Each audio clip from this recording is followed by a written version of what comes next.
These are from Ryan. First, you had a shutout on Friday and you got shut out on Saturday.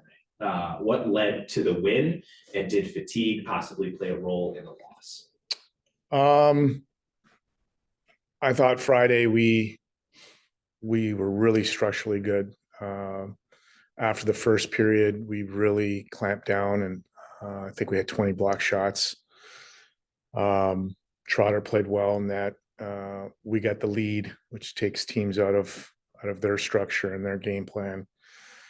So I thought we did a really good job. In terms of Saturday, we knew they were going to come out and push. I didn't feel like our energy was bad. I thought our energy was actually in a good place. We had some really good chances at even at 1-0, 2-0, 2-on-1, shorthanded, empty net. We didn't execute. And then they just kept coming. They're obviously playing for home ice. It's senior night. The crowd's behind them. So there's probably a few factors that went into Saturday night, but overall we needed to do a job and win a game to get home ice. And I thought we did that. Well, I didn't think we did that. We did do that on Friday night. And, as I look at the regular season overall, with the adversity that we've had since really January 1st, with not having a full lineup, we've lost, I think it's like 150 man games, and pretty proud of the way we finished the regular season. Now we got a new season, and all bets are off now.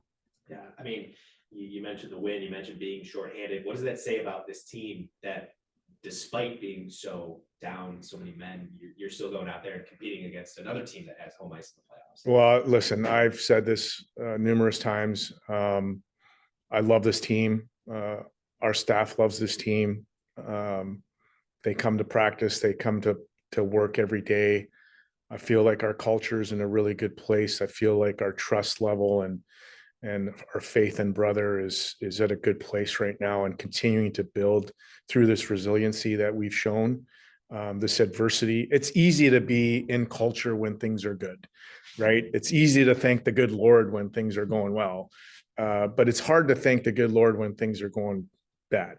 And, we've hit our fair share of adversity here, and I'm proud of the way the guys have responded, not only for our program, but for each other, and the way they've played, the way they've, responded to certain challenges. It's not easy. And so, like I said, I love this team. I love what they stand for. We don't have all the bells and whistles. It's all about what we do on a day-to-day basis for each other and for the program. Yeah.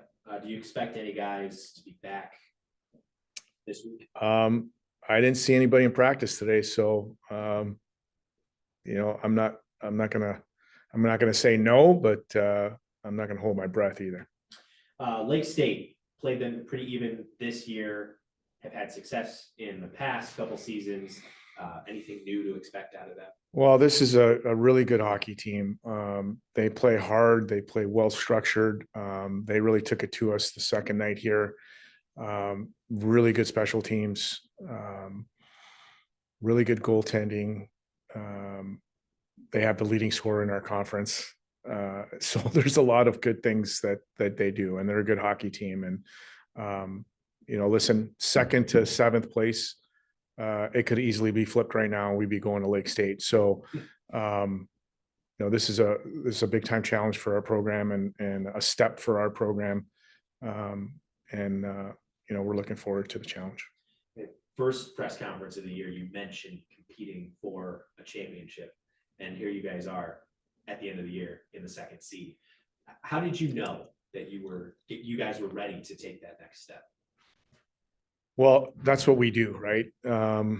From the coaching staff to the recruiting to what we do on a day-to-day basis, whether it's in the weight room, on the ice, in the classroom, we want to conduct ourselves like champions. And if you're not playing for a championship, if that's not your mindset, then something's wrong with you. And so did I know? No, I didn't know, but we're going to do everything in our power to make sure that we prepare to play for championships. That's what you want. In doing so, you're doing everything else the right way. You're living your life the right way. That's part of our culture. So no matter where I think, realistically we would finish or whatever, we're going to think and we're going to have that mindset that we're going to play for championships every day. So first home playoff series in program history. What kind of crowd are we expecting? Well, considering our program's 2.5 or 3 years old, I don't know if you can say that. We've been at it now, in my opinion, for 2 years. I really don't focus on that first year. It was a transition year, but it's important. It's a huge responsibility to be at home. We want to make sure our crowd's loud. We want to make sure our student body's there. We want to make sure that it's home ice advantage. That's the way it should be. That's why we've gone to campus sites, so that the home team has a little bit of an edge. So it's important that we have our supporters, and a good atmosphere.